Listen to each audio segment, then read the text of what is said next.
It's live. It's fine. We're good. We're good. Oh my God, that was like the 30-second spinning wheel, wasn't it? It was like, Yeah, yeah, the not cycle again. of death. The cycle of death, I we tell call it you, with my. do you know what the cycle of death though? I think basically because the dev team like pushes stuff on Fridays because it's obviously supposed to be a dead day. No one does with live streams apart from us on Fridays. Yeah. So I think they do it, but we're so regular and it's like 300 like episodes now. So it should be in their diaries not to push anything Yeah. on Just, Friday afternoon at 2 p.m. just prepare. But do you have a backup? Usually, if something like this were to happen again, like, what are your thoughts on No, plan B? no, we just got to redo it because basically everyone's logged into this event and we can't replay. You can't redirect people. You got to re-register everyone, so you can't spin it up without having to rerun a new event. It's a pain. But Yeah. anyway, everybody, we are live. Everybody, welcome to Brainfood Live on Air, episode 313, bringing it to you every Friday, no fail. And today, I've been looking forward for this actually for months. This show for months. And the reason why is because I had a very good couple of days in Bangalore with my good friend Johnny Campbell, who's going to be joining us as a guest later today. And we were talking about the future of TA and how do we actually expand beyond TA? Because we both kind of agreed that, you know what, talent acquisition was a great for a growth era of economy, growth era for companies. Mhm. But if you're sticking narrowly to this function, when companies are obviously shrinking Mhm. and economies are slowing, does Mhm. it make any sense? Does it make sense to expand scope? So we've roped in a bunch of people who have expanded scope, including my co-host today, Christine Ng. Hello. Christine, actually, why don't you introduce yourself real quick, and you might as well just run through very quickly how you expanded scope in your latest career, your this career move, because So, this is very pertinent for you, isn't it? yeah, I wish I nearly missed the show because of that. So I'm glad I'm here. So thanks. Happy Friday, everyone. Yeah, I think long story short, look, I've been in TA for 13 years now. So I think similar to a lot of people in the industry, everything changed in 2020. I was at the FT then, Financial Times, where the roles were pulled, right? We weren't hiring. And my role, I was put on furlough. So I think my natural instinct then, I was also on a visa here in the UK. So I was like, oh my God, what if I get deported? You know, if I don't have a job to go back to. So I made a pact to myself to just say yes to everything that came on my table. So when I went back after furlough, thank God, they seconded me to editorial. I had no experience in that. My background's in product and tech, everybody. But I just said yes to things. So I think I brought that mindset here to Quantum Motion, where I am now. We're a deep tech startup. So I wore the TA hat for the first 3 years, and over the last year and a half, more a people role, which I haven't really had experience on this side, but of course on the other side. But more recently, I think I saw Hung in person on what Tuesday, Wednesday.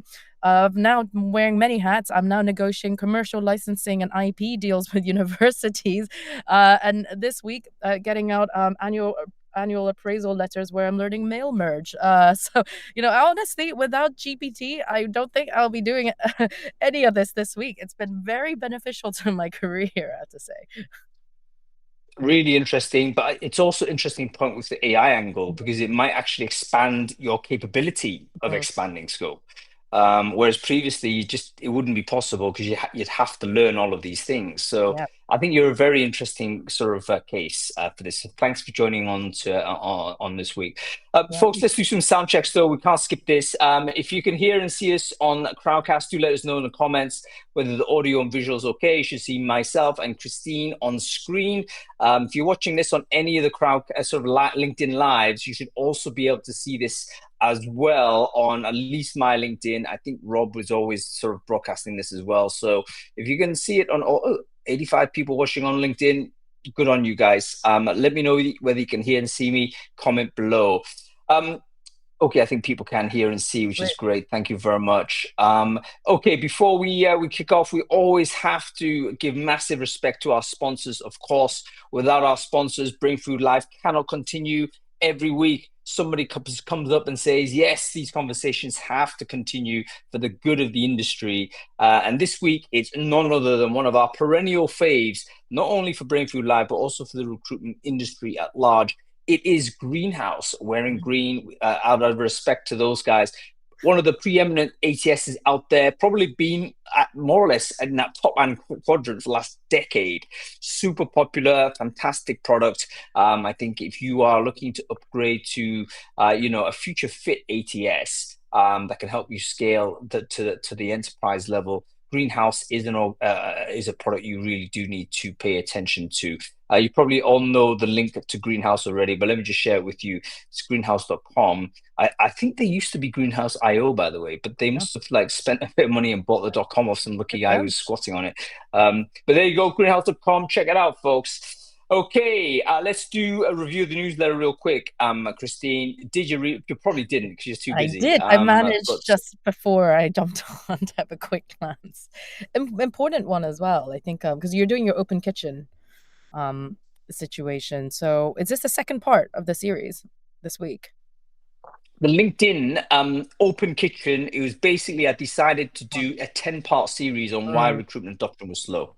mm. And it was basically 10 things. And I think the thing that you looked at was basically 6 to 10.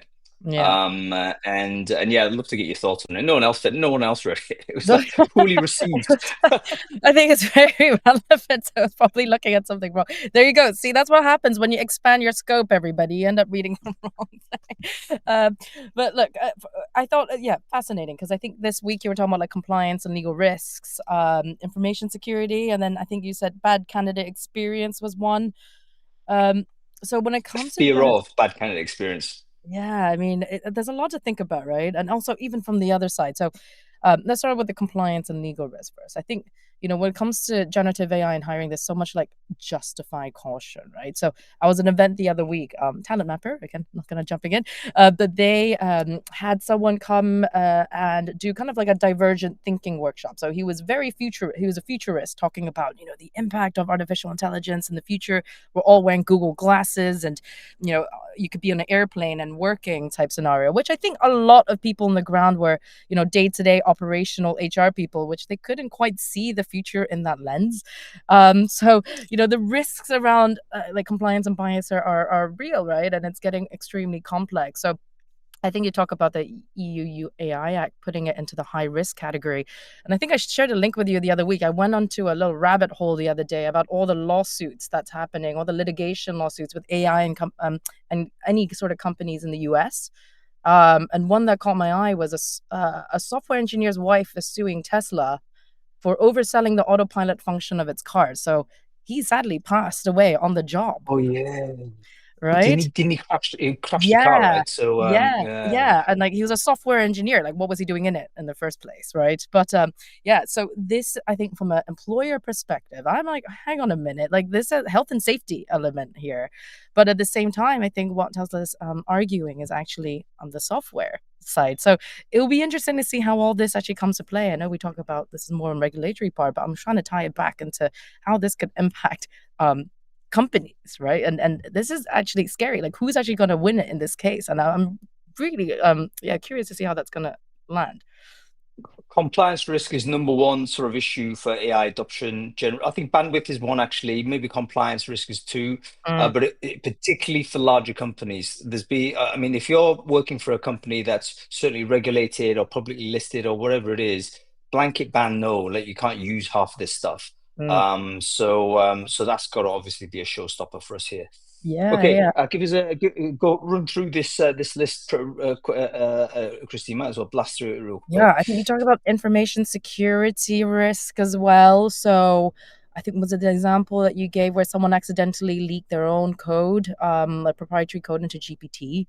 And then I think, well, didn't you give me an example the other day of someone like uploaded information and then they searched it and it was actually accessible the next day, right? So it's just having A a friend of proper mine, understanding of where the data is stored. And especially us in talent and HR, we're literally dealing with personal information like emails, phone correct. numbers, addresses, age, right? Like all of this information is extremely tricky. So I think there's a gap there and I think you mentioned Martin Redstone. Hi, Martin. If you're online, talk about what the gaps are with TA professionals. We're not trained with these things. And if you're like, oh, this is a shiny new tool out there, let me just run past a couple of CVs and see what comes out. What you don't know is what you're feeding into the data and who's actually holding that data and where, like geographically, where is it hosted, right? do you read the article? Or, it was some random site, but it basically compared ChatGPT to a Ouija board. Oh, Um, that's where scary. we're getting stuff out of it. You know what I mean? We're getting some Yeah. frills out of it, some Oh, insights. But like, what exactly are we feeding here? Because we don't know. We don't know what the price to be paid is. And some examples here. I know like heads of TA that are and people in leadership tier that have put in like personal performance reviews into ChatGPT yeah. to Yeah. do a summary and all this. Yeah. And it's like, okay, that was efficiency. That's the efficiency driver. But you've just literally put like personal information into a cloud 100%. service for third party. So Yeah. we don't know what we're doing. We're taking risks that will come out down the track. Someone's going to come a cropper on this. Yeah, exactly. And you've seen like with GPT sometimes they go memory updated because you can actually create like specific memories for certain things, right? So you can say, "Hey, you are my career coach. Help me, reach my OKRs over the course of the year." So what you don't know is actually in the background, it's just memorizing everything to do with you, and it's quite scary. I think the impact if you don't want it to, well, if you have a dedicated career coach feature in it, that's great. But if you don't, and you're doing something entirely left field, it might come in and be like, "Hang on a minute, why are you, Well, you should why?" read the post from my Right? friend who Yeah, posted online to say that his sandbox he reckoned his yeah, sandboxed I can't even pronounce it anymore, but he basically had a sandbox version of this, and apparently yeah, it leaked into other areas, and it was yeah. like That's what you're that's not saying. as it says on the T's and C's. So danger, Yeah, danger. yeah, but I think another point you made there was that Gartner predicts 45% of systems, TA talent acquisition systems, will face attacks in near future. So the meeting I had before here was actually all about security. We're always thinking about security because of what we do and the industry that we operate in. And the number one thing is actually like human behavior, right? And as recruiters, and I say this, I was like, oh my God, people send me CVs on LinkedIn. I open it with no question, but actually it could be someone trying to, hack into our data centers here and quantum motion. So yeah, we have to be extremely careful. I think a lot of it, like we think we know what's going on, but a lot of it is so subliminal that we don't even know. Someone's out there fishing for information all the time. Similarly, I think with AI, you don't know what's You happening. you've just sort of the revelation here. Are recruiters the number one openers of Mm. files that are sent to us? I think we probably are, aren't we? We Like how are. many?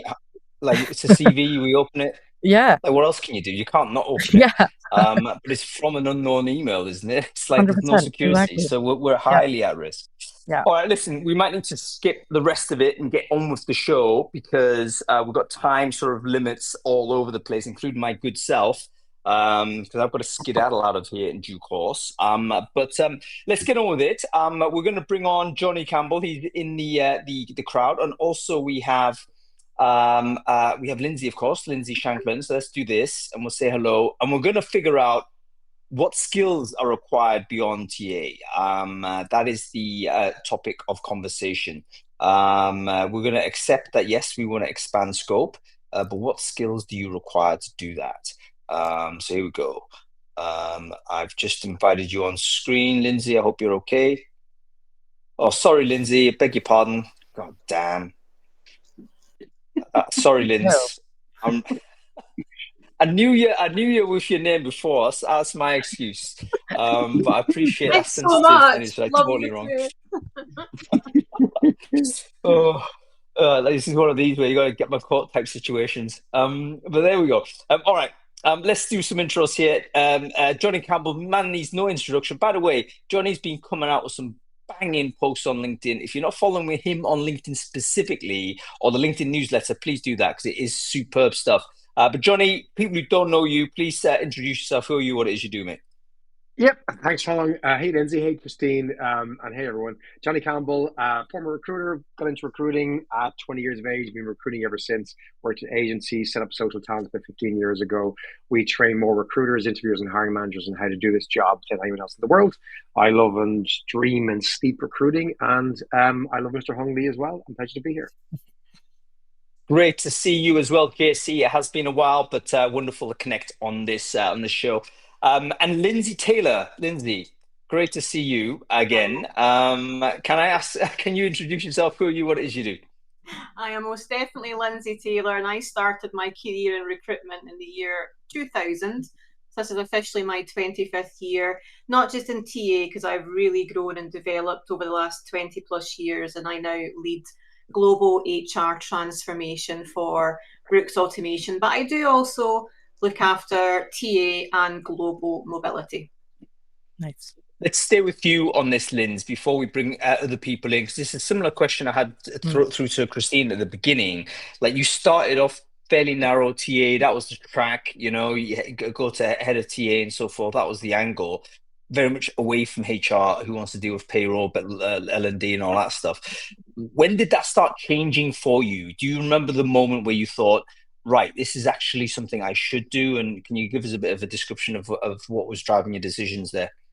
Yeah, absolutely. For me, it started about 7, maybe 8 years ago. And I would say for me, TA, there's a huge focus on it being all about hiring.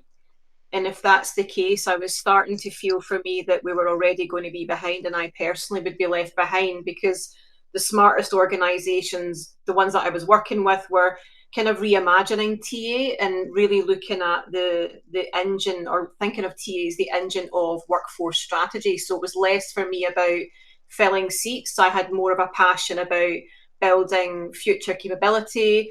And I think the way I was looking at it back then was, if I don't claim that, if we in TA don't claim that space, then someone else will. So that was, for me, was a very conscious decision to start expanding my scope, looking not just at TA but workforce planning, capability planning, and then looking at, we can't avoid AI. That's been a few years and obviously growing now. But for me, just thinking about, well, what can I do, and look at those transferable skills in TA and make that more about broader HR scope and support. Love it. Weren't you already mega busy though? Like, one of the things that I think, like, recruitment is one of those jobs that you're always overstressed. So how is it possible that you're thinking about even loading even more work on? I mean, how did you handle that situation? I don't know if I did.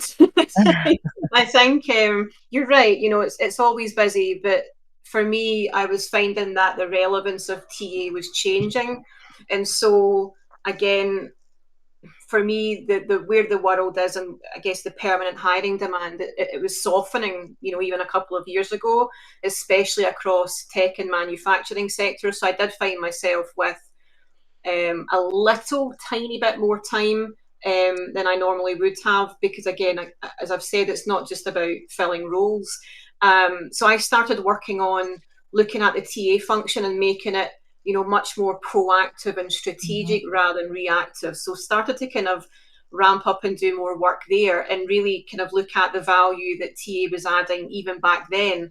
Was really about how we can help the business anticipate, talent needs, unlock internal capability, and optimize where and how work's done. And look, I'm not going to sit here and say that I had oodles of spare time. I started to dedicate personal time to this, and looking at, the idea that TA is solely, I guess, sorry, tied solely to requisitions is part of the problem. And it should be tied to business performance, capability readiness, and talent risk mitigation. So for me, it was a personal passion to do more than just TA, and I just had a natural interest. So I just made the time, Hung. Yeah, fair enough. Johnny Campbell, can you give us a kind of an idea on the landscape generally with regards to the demand for social talent type of services? So social talent, I think, are a really good barometer as to where the function is going. Because when sourcing was like the thing, probably what, 2015 to 2018 or so, that period, you guys must have been like selling loads of sourcing courses. So that's a good signal, in my opinion, to say, right, this is where the skills development within the sector have been. Can you give us a bit of a kind of a timeline as to where that's gone, like demand for social talent? And what is it that you're training TA teams, and where do you think that's going to go? Yeah, I'll narrow that focus home to what are the demand for the types of skills. We provide training on everything you can imagine to do with hiring, but within that, there's only three things that people are interested in this year. That's it. But to your point, 10 years ago, 8 years ago, maybe there were many things. There was sourcing 3 years ago, for example, huge interest in D&I training, how you basically are sourcing for more diverse candidates, driving more inclusive process. This year, zero. When I say interest, maybe clarify, there's no budget for those things. There's no budget for sourcing. As in teaching recruiters to source, no budget. Teaching recruiters at D&I, or any human about D&I, no budget. There's budget for three things, right? One is AI, right? Kind of obvious, right?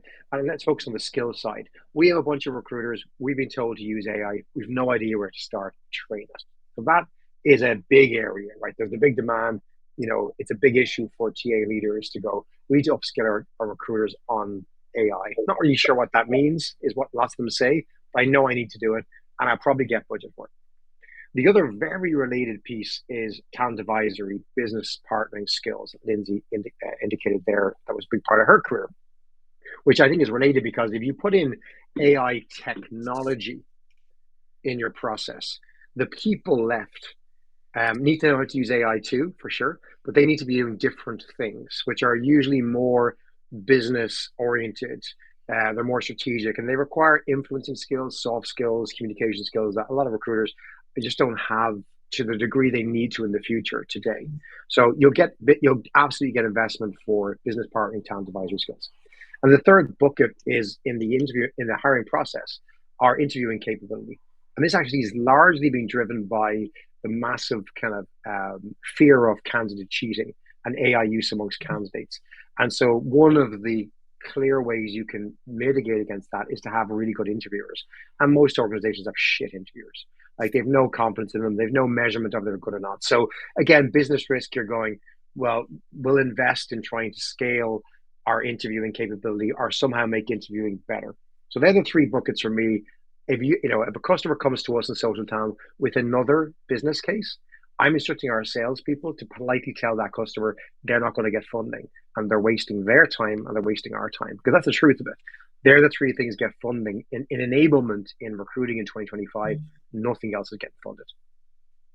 Okay, so let me just sort of understand that last comment, Johnny. You're saying that what typically happens is a prospective customer might come to you guys and say, right, give us a training course, skinny it up for us. We're going to go back and win the business case, having sort of got your information that way. But you're telling them, hey, listen, don't even go to these buckets because you're not going to get the budget. The climate isn't there for this. Here are the things that you can get budget for, and the three things that you mentioned just now.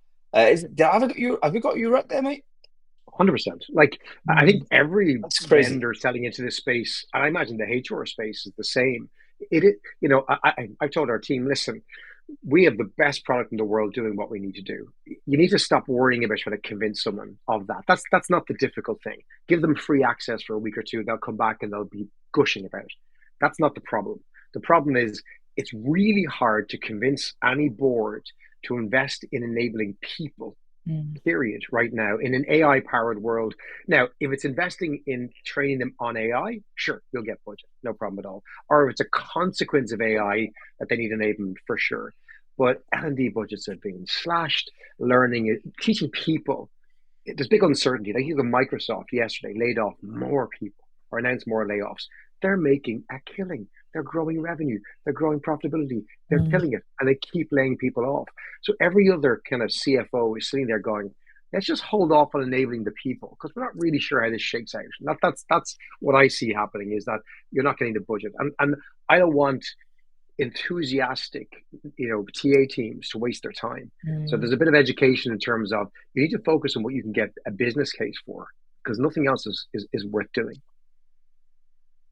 Yeah, really interesting. I mean, on the software sales side, like, just speaking to a lot of vendors, obviously, and they're telling me they're reshaping their comms with regards to, look, the reason why you want to buy this software is because we're going to save your payroll. This is going to make your existing team more efficient so that you don't need to have as many people do this thing. And it's like, that's still the overriding arch is, okay, efficiency, leaner teams, lower capital expenses, and basically where tech is getting spent, or even in your case, Johnny, where enablement is being spent, is ultimately to make existing staff more efficient rather than need to sort of put more heads in. So go ahead, Christine. You want to say something? Yeah, well, I was going to add to that. So maybe an example I could give is FT, my last company. They hired an AI literacy person. So I say person, but he essentially came in and they did like a 1 week immersive training of all the tools out there. And he went into each single business unit, HR included, TA included, commercial, and said, "What? Give me some specific use cases where you're spending a lot of time on admin, right?" And that was actually really handy. So I'm wondering, yes, where's this cuts in roles, we're going to see an uprise in AI prompt engineering roles. We can see how much they're paying in those specific roles, right? So one could argue, as a kind of optimistic side of things, is does that mean that we need to augment our careers to be looking at how we work with these technologies like prompt engineering? Just a very quick one. I know the people need to say something, but firstly, I've just shared a link into the chat stream for a Brainfood lab I've just set up down the track, how to assess for AI literacy. So Christine, if you can remember the name of your FT consultant, get him on the show. I'd love to know how you assess. You know him. It's Matthew Patovi. He's from Culturist. Martin, but yeah. All right, Martin, it's Matt Patovi, not mine. Matt Patovi. This? Matt Patovi from Culturist. Yeah, I think you know him. So he went to FT. So he's in there doing his thing. Yeah. So not to derail the conversation on that, right? Hung, if you don't mind, right? But Christine and Lindsay, I'd love your opinion on this, right? I was chatting with my good friend Glenn Cathy last week, and he was talking. He's fascinated by AI usage in the workplace. He's a super smart dude, and he was sharing some of the research he's looked at around, how do you enable people to use AI? And he said there's an unbelievable overlap with managerial skills.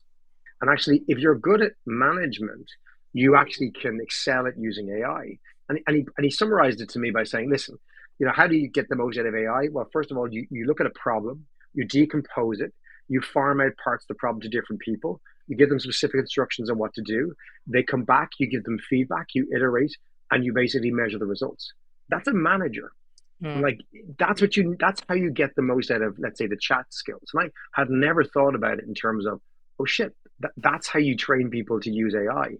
You got to give them what we call managerial skills, because you're managing an AI worker essentially when you're using AI. And actually, if you just take good management principles and apply it to AI, which I think opens up AI to so many more people, who think, I'll never be able to use this. Like, you manage people, yeah. It's just, think of it as a person, you're giving tasks, except they're super bright. You still got to give them feedback, instructions, specifics, make decisions after it. But, I think, when you think about that enablement piece around AI, I think it can be simpler perhaps than people think, notwithstanding the fact that there are advanced prompt engineering skills that lots of us will need to develop. But good managers will excel here.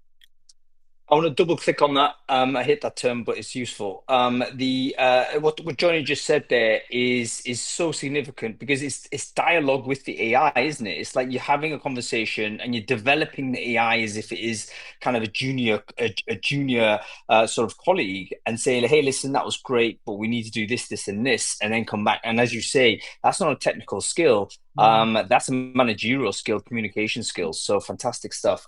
Lindsay, you got any thoughts on that? Like, how do you look for AI? How do you train for it? I mean, is that something that's crossed your radar in any way?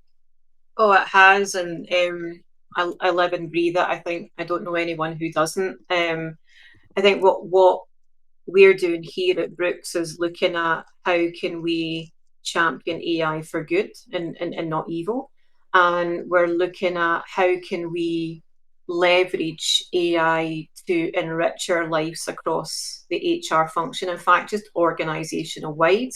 As we kind of think about, especially for us, HR technology, and I would say it's really for us about not necessarily doing more. I've heard you say earlier, teams are lean.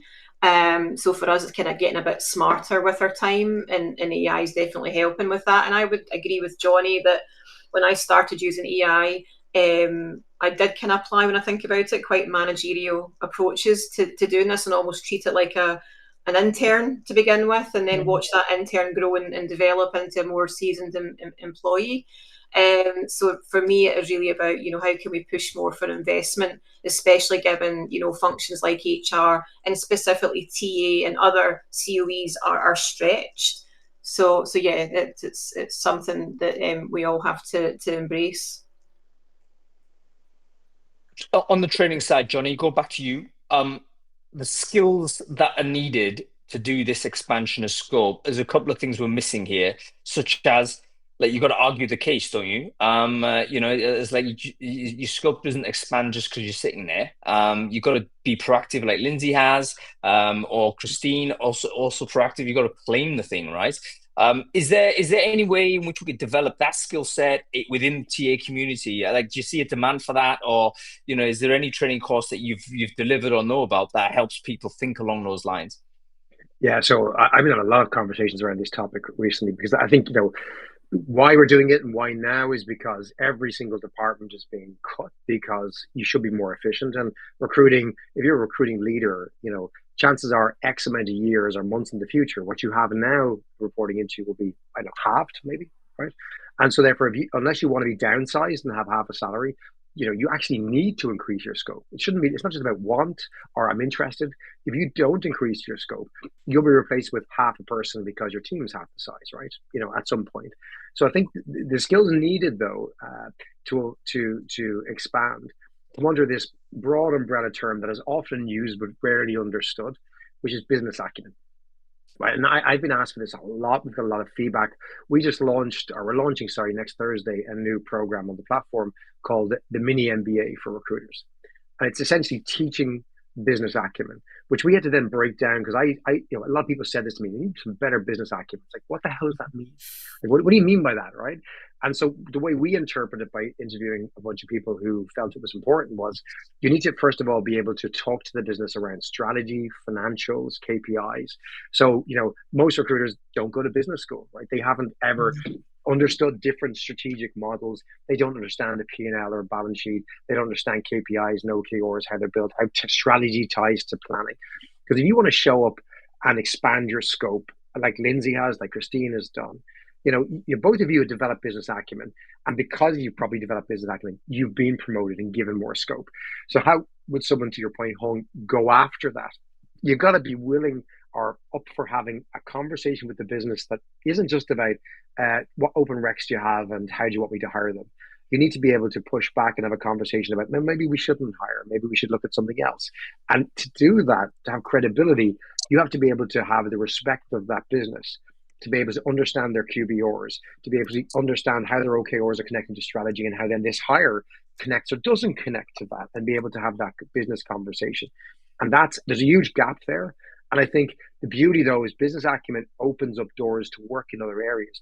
Good recruiters with great business acumen get promoted, they get moved into other departments, they get new roles naturally, which means that the ones left tend not to have the business acumen because everyone else got poached out. But that would be the core kind of category of skills. It's not really just one skill, it's a category of skills that I'd encourage people to go after. And I would build on that, Johnny, because understanding the commercial model, what the business sells, how it grows, and how talent impacts margin under that business acumen is really important. I would say, to build on that, it would be stakeholder engagement. I know that's been a topic that we've all talked about for many, many years, but again, without that, it's very difficult to build credibility across, say, finance, HR, and operations. And I don't just mean, with hiring managers. I've personally found change agility has been a huge one as well, because scope expansion often meets resistance. So you need to manage stakeholder fear, influence change, and sometimes quite low trust environments. And then on top of that, you've got data fluency, because reading dashboards isn't enough. We have to translate that data into actions. What are we solving for? What's the risk if we don't? And then again, tech literacy, we've kind of touched on it a little bit with AI. You don't need to know code, but you should be able to know what to automate, or what's possible in the automation space, what to ask partners, like yourself, Johnny, and how to integrate those new tools. And I think no one hands a TA leader a curriculum for this. You do have to be curious. You do have to be proactive.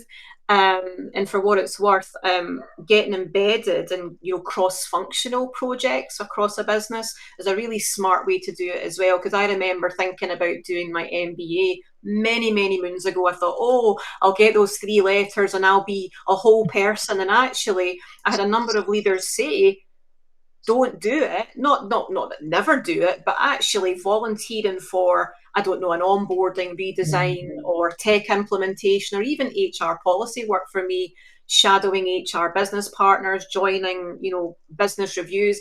That was invaluable for me and certainly helped me build the credibility that I needed to expand my scope. So I think that combined with maybe some certifications, whether it's that mini MBA that you're talking about, Johnny, for recruiters, people analytics, workforce planning, agile HR, and then find some reverse mentors in finance and IT. I've always found that really helpful.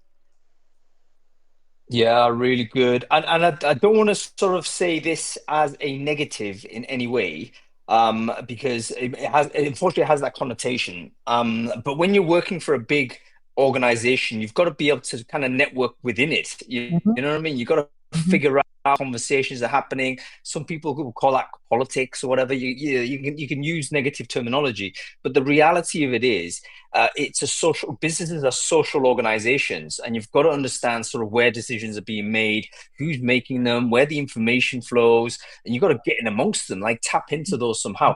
Unfortunately, a lot of us are sitting there, as you say, Lindsay, waiting for a curriculum to be delivered to us. Not happening.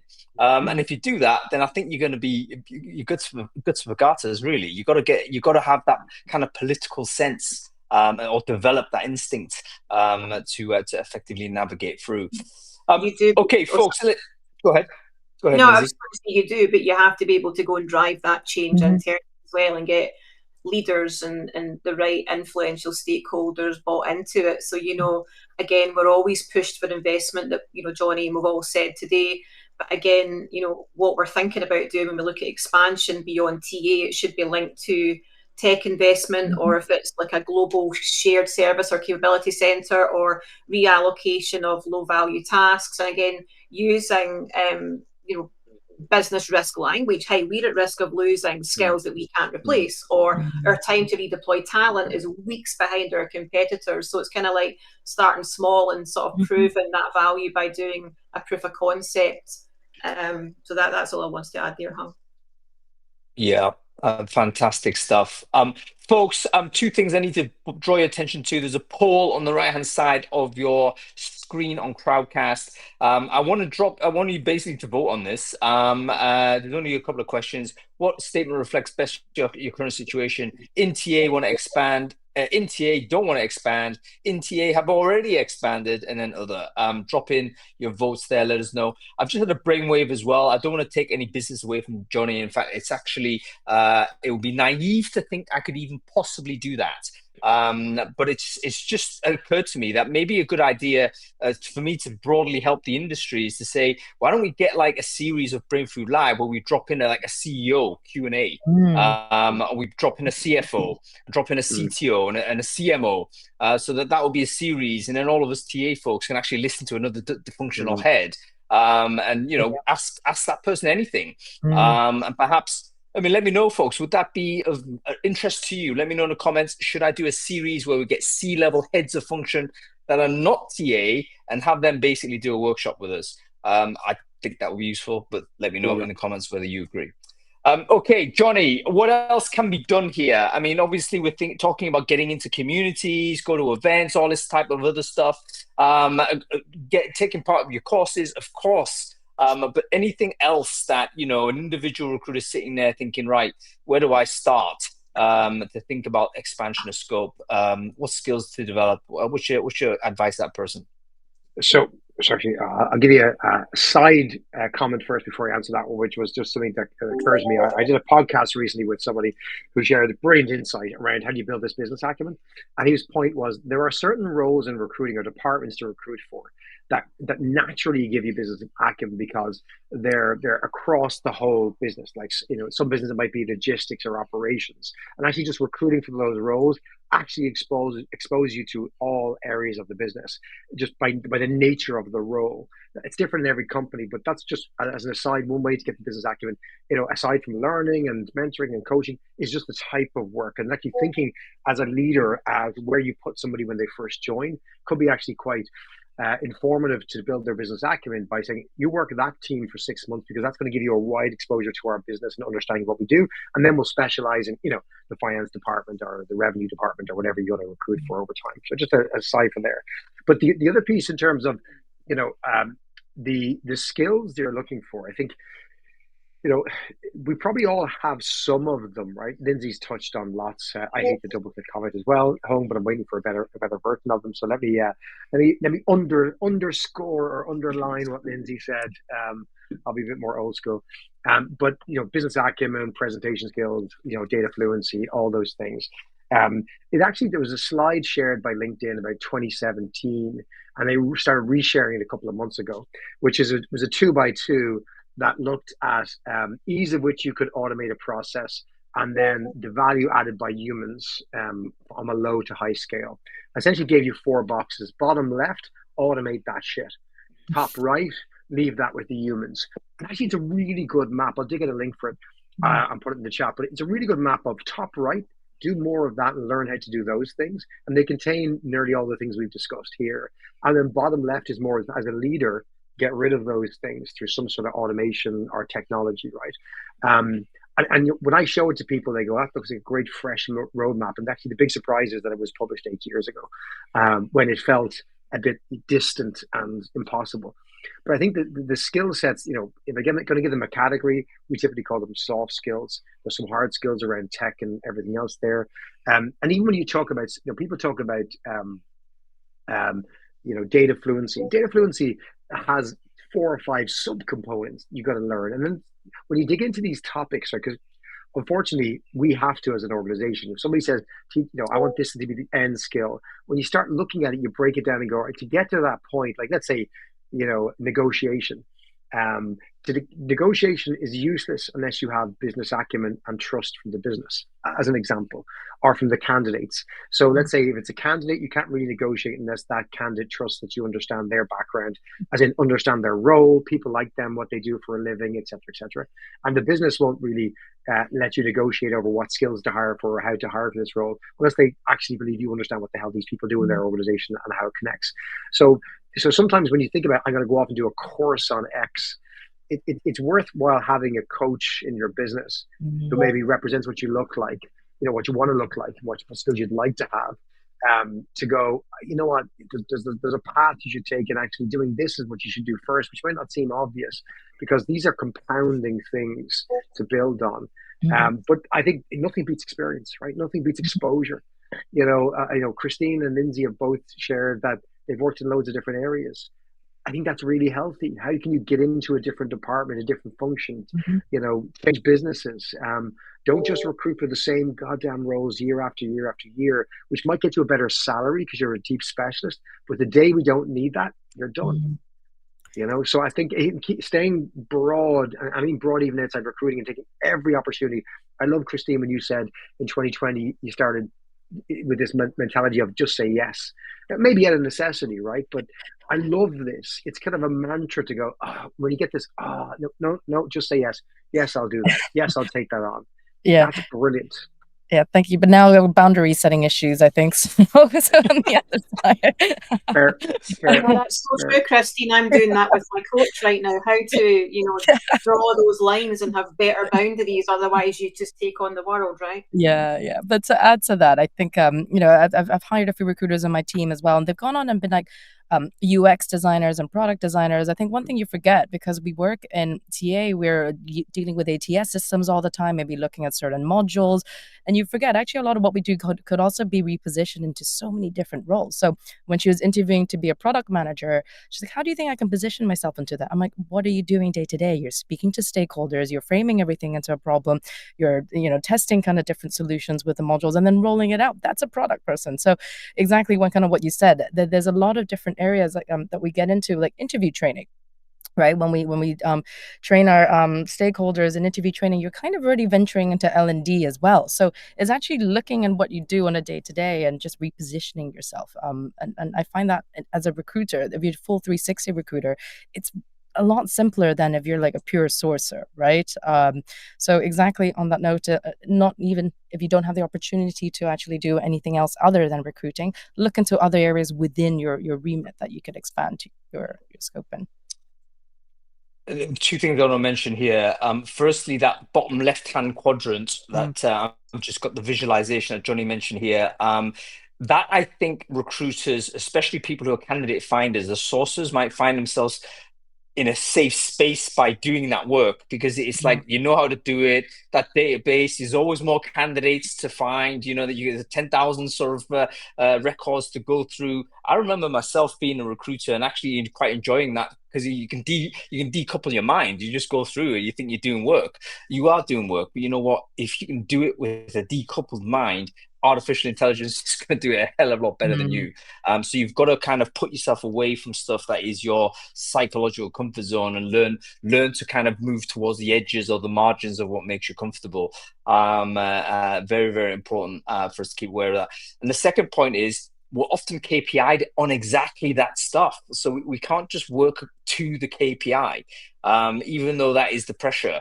We've got to think, okay, what is the am I getting kind of enabled and future fit by doing this activity? And you've got to kind of portion your time such that you are building that scope out. Okay, first thing before we continue, we always have to come off. We're going to have to come off air in about 10 minutes, 15 minutes, folks, which is a tragedy, because this conversation is fantastic. I'm going to go rinse some more juice out of this lemon before we let everyone go. But before we do that, it's obviously important that we all connect. It's one of my things I think is very important. I've been massively benefited from having a massive network. I think all of us need to be thinking about this as well. Make sure you connect with everyone you can, folks. Take your LinkedIn URL, share it in a chat stream now. If you're watching it on LinkedIn itself, share it in a comment thread there, and then make sure you connect with everyone who's doing the same. I'm not even sure whether chat is working at this point, but if you can give it a go, give it a go. Because if you're walking away from this with sort of 10, 15, 20 extra connections, you have no idea sort of what benefits that might accrue to you down the line. Make sure you're connected. It gives you better access to community intelligence. Okay, let's move on to kind of like a few like where do we see things going forward and unfolding? We're seeing, you know, there's different narratives when it comes to the future of work, artificial intelligence, and so on. Talent acquisition going beyond it. Would it be fair to say that we need like a rebrand? Like, how comfortable are we with staying with the concept of talent acquisition? Has the time come for us to go for a different name? Because we've done it before, right? We were recruiters before, and then before then we were personnel, or whatever. You know, these things happen. I see that ultimately, is it a better descriptor to find something else? If, for instance, majority of the role turned into training AI colleagues, is that still acquiring talent? Do we need a rebrand? What do you reckon? I need to drop off to pick up my son from school, but if I could just quickly It's a good say, answer. Yeah. I was talking with our CEO just this week, and he raised that topic, and we were sitting chatting about, you know, all things just HR, and he said, you know, I think we need to look at just TA. I mean, it just seems like we've evolved, you know, and the world's evolved, and you know, I actually said, well, what would you call us? And he went, I need to brainstorm. I need to brainstorm that one. But he started to draw upon things like that, what TA actually does do, more than just put people into jobs as such. So, and I don't have the answer for that at this moment. And, you know, but I just know that, you know, TA leaders were already becoming, you know, process and automation leads by default. And I know I am going to enjoy being part of the brainstorming with the CEO and our executives as we do think about, you know, what we call TA. And someone did say to me when I told them I was coming on to talk about TA, they said, "Isn't it the end of TA now? Isn't it the end of TA?" And I said, "Well, no, I think it's the end of TA as we know it. It's definitely not the end of talent acquisition, because the future, it belongs to those who are bold enough to pivot, who are skilled enough to lead way beyond hiring, and who are curious enough to partner with AI and not fear it." So for me, the question isn't whether we evolve, it's whether we'll be the ones defining the path or following someone else's, whatever we end up calling ourselves. Yeah, Christine, going to you, because you've kind of been lumbered with like a massive title, haven't you? I see you later, Lynn. Sorry. Yeah, I should say goodbye. So rude. But Christine, you like had a massive conjugated title, haven't you? As a head of TA, people, communication, all this. Like, have you had that sort of conversation internally to say, look, we need to actually describe what the heck this is? I loved what Lindsay said. I think that was very, great way to end on her part. So context, when I first joined here, my title was head of talent and media, which is really employer brand. But I think to add to what Lindsay said, taking control. So with TA, right? So when we always say our role never ends until, let's say, the person passes probation, right? This is always like a mentality that you should have, because, if they don't pass probation, it comes back to you anyway, because you need to hire that, you need to backfill that role. And I think, luckily we're a small enough company. So we were 12 when I joined, we're now 100. But you have visibility of when you're speaking to that candidate, what they're interested in, what is on their growth plans and why they join your company, right? So it's in your best interest to share that with the hiring manager to say, look, during the probation period, are they going to get exposure to this certain project? If there's a gap in this certain area, what are we doing to make sure they're set up for success, right? So in essence, you're also making sure they've got a good I suppose, onboarding journey, and their success is your success, because that means you don't need to go back to the drawing board and hire again. So you're actually venturing into, without really knowing, talent development. I think someone mentioned that already in the chat.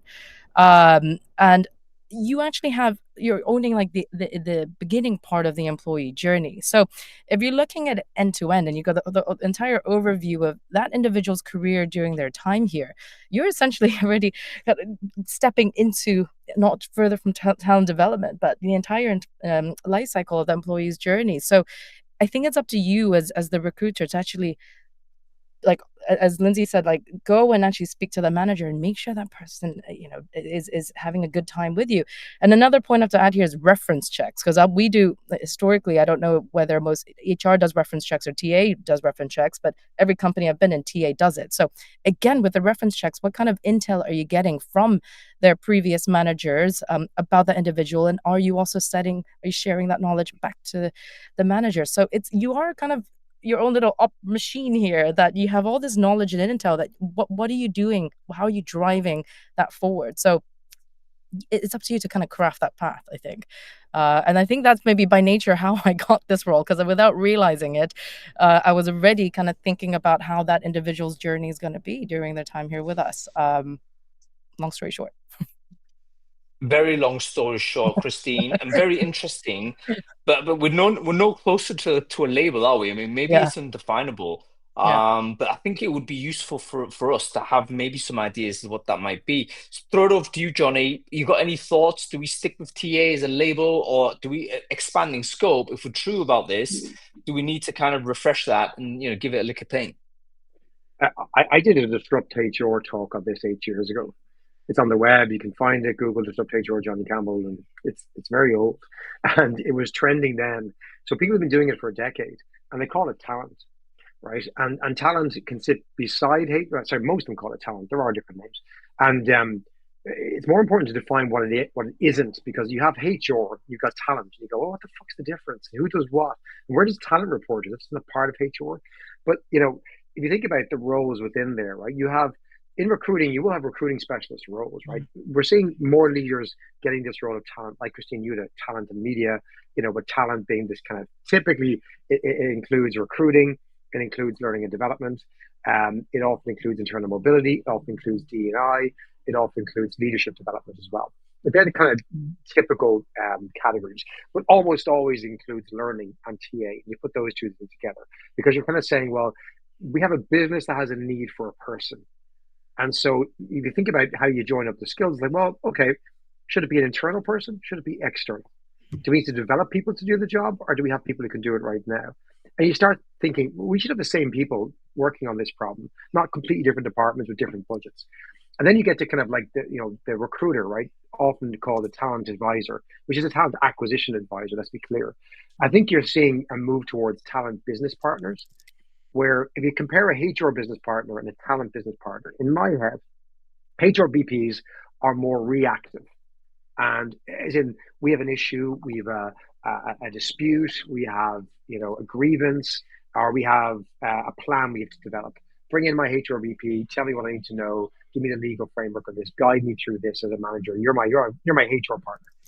Whereas talent acquisition is very much focused on the people side of it. How do I develop people, find people, move people through the department, et cetera, et cetera. So they're a lot more oriented around just making sure we have the right resources in the right place, but not just with an acquisition mindset. Like this isn't about what will we do in the future. It's happened in loads of companies years ago. There's probably lots of people listening now going, what are you all talking about? We've been doing this for years. Like, I don't know what you're talking about. We need to have a new name and everything else. It just is. And don't get me wrong, that's still a minority. It really is. But I think it's accelerating because we're seeing budgets slashed and we're seeing teams shrink.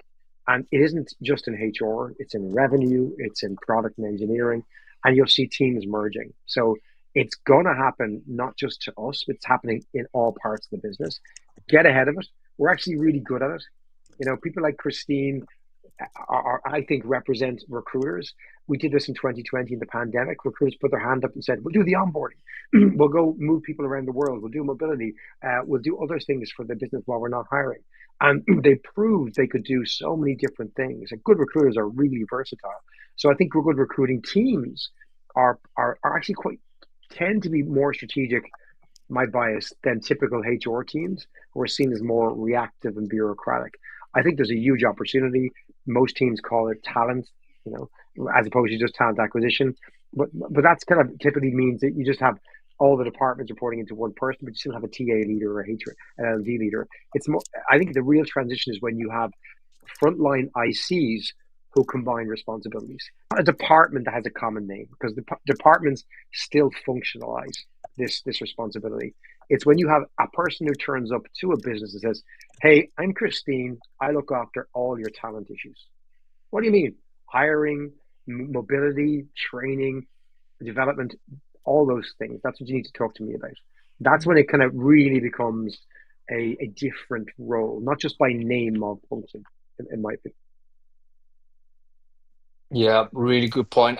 Folks, I think we have lost the chat on this because it's unusual for us never to have any commentary, any heckling for 20 minutes. We have enough hecklers in here to guarantee that. But I think everyone can still hear us, which is great. But thank you for that monologue, Johnny. Very, very interesting. I think the nomenclature is important because it expands our own thinking as to what can be done.